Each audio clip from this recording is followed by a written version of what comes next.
the absolute pleasure of having a conversation today with Peter Trenaman of Group Support. How are you, Peter?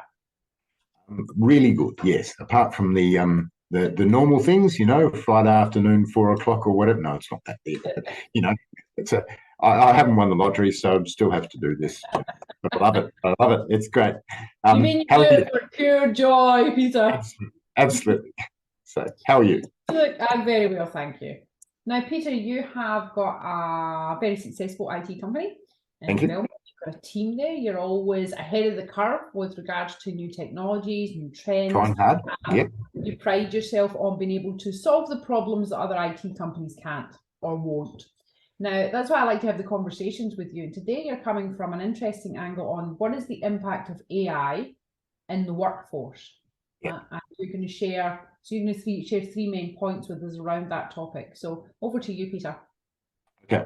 So the first and one of the most interesting, pleasing aspects of AI, it's machine learning at the moment. It's not AI yet. It's still, if you imagine AI in the world is still at toddler level. They're not. It's nowhere near. It's still learning. Is the idea that recently there's been several documented cases where medical diagnoses and medical journals or descriptions of illnesses and the impact of treatment has been sent to an AI to explain it. Okay, and if you imagine, it's a little bit like translating. Okay, so if I say to you that I'm going to translate what we're talking about today into Spanish, okay, you'll understand exactly what I mean. We're talking a different language, and we're talking something that may not be intelligible for you either, the from or the to, unless you know how to speak Spanish, of course. Hola. Yeah, is that it? So both are no. Anyway, so the idea being that if you treat the medical language with and the best example is one example is a myocardial infarction. Okay, now we all know that as a heart attack. Now that's a different language. So why can't doctors and surgeons and those sort of people speak like us? And the reason is that they're being more specific and more and in some cases specificity is not required. What we need is simple language to explain what's happening. And so if you treat it like a translator, AI is really good at translating. Now, what you can do when you're translating something like that is you can choose the target. Now, the classic target is a grade 7 English-speaking Westerner, which means it's very simple. The sentence structure is simple. There's no long words, and it's shorter sentences, which means that it's more understandable by more people. Okay, and that's been used to great success to actually convey messages that are otherwise missed. And there's a whole lot of processes like that being used with AI to actually make complex things understandable. It's a great learning tool and a great communication tool, and that is a fantastic development. On the reverse side, there's also some very serious stuff where people are using AI and machine learning to do scamming and in exactly the same but reverse. Okay, but I'm not going to go down that tunnel, that rabbit hole. What I'm going to do is go to the next sort of segue from what I've just been talking about, this translation, talk about wordsmithing. Now, in the past with Einstein and Newton and all those people who are really good at maths and physics and chemistry, we had everything was done either in your head or on paper, okay? And gradually calculators built up so that now they can do all these trigonometric functions, distributions and randomizations and all this stuff. That's great. I mean, do you know there's actually a calculation about how big the bubble mass will be when you put detergent in a sink of hot water and put the tap on? Okay? Nope. Okay. From memory, it's called Mandelbrot formula, but I'll stand to be corrected there. But the idea is there's a calculation for it. Okay, so someone's got some maths, but the thing is that you can do that with a calculator now and just put some numbers in and it'll give you an answer. AI is becoming more like a calculator function for wordsmithing. So for simple messages and things like that, the AI can get it right better, quicker, with less effort across a wider base of user, which means that the lower level areas of wordsmithing, as in phrasing something grammatically correct and things like that, is much better. Okay, so there'll be a change in the way the workplace uses such things, and the quickest and easiest application will be on the word processing documents. There'll be a better understanding and a better mechanisms for that.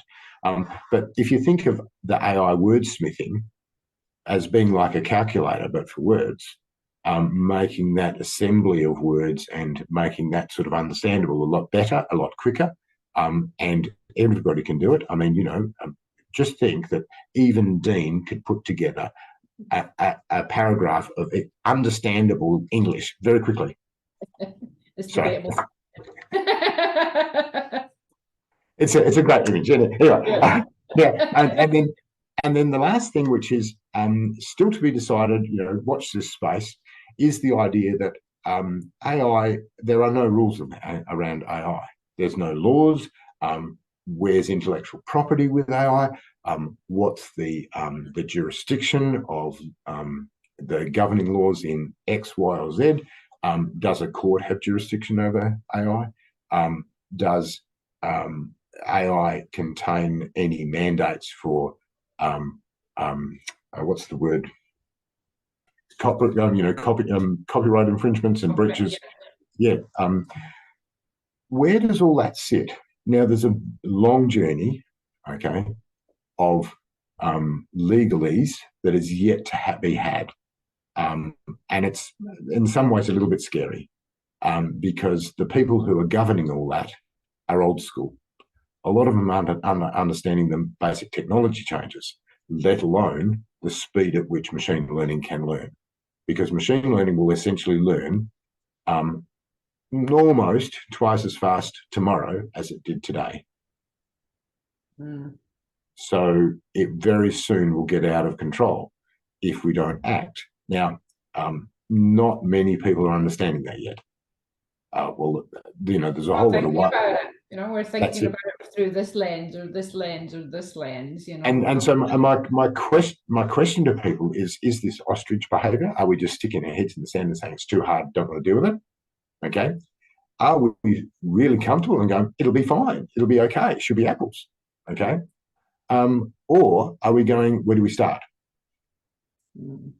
Now, my suggestion is a combination of all three, and we need to, get off our proverbial seats and, start doing things and start making active conversations about how it impacts roles and responsibilities, and also how it impacts our relationships in business and other things. Will the emphasis then be less upon email communication for conversations than phone calls, because phone calls are then less prone to be forged, because AI can forge words, pick up patterns in the way I write an email, why you write an email and respond. But then again, it may be able to do that with words, with voices as well, soon enough.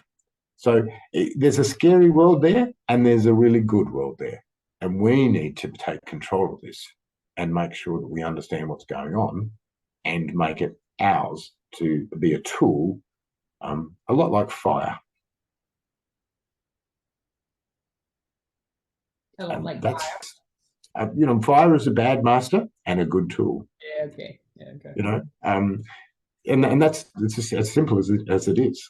We just need to make sure that we keep reading and keep talking and keep discussing how it actually will affect what we do. I think we do, and Peter, you brought up a good few points there that I've not considered.